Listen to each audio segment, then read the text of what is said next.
Les influenceurs sont un signe de la fin des temps. En effet, il y a un hadith du prophète sallallahu alayhi wa sallam qui dit « Viendra des années trompeuses sur les gens où on croira le menteur, on va soupçonner la personne honnête et où les rouwaybida parleront. » Donc les compagnons ont dit « Ya Rasulallah, au messager de Dieu, qui sont al-rouwaybida? Qui sont ces personnes ?» C'était la première fois qu'ils entendaient cette expression.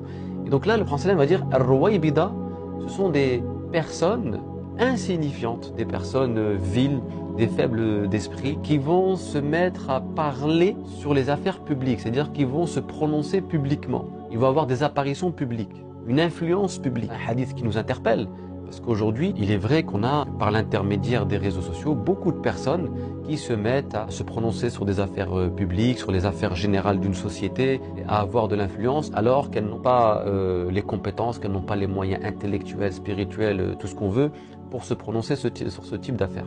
Et donc le prophète sallallahu alayhi wa sallam avait mis en garde contre cette catégorie de personnes. C'est-à-dire que les gens ne sont plus à leur place. Les personnes insignifiantes ont de l'audience, se mettent à avoir de l'influence, et les personnes qui sont porteuses de sens, de savoir, etc., eh bien, sont tristement mises à l'écart, ne peuvent plus jouer leur rôle. C'est une chose qui doit nous interpeller.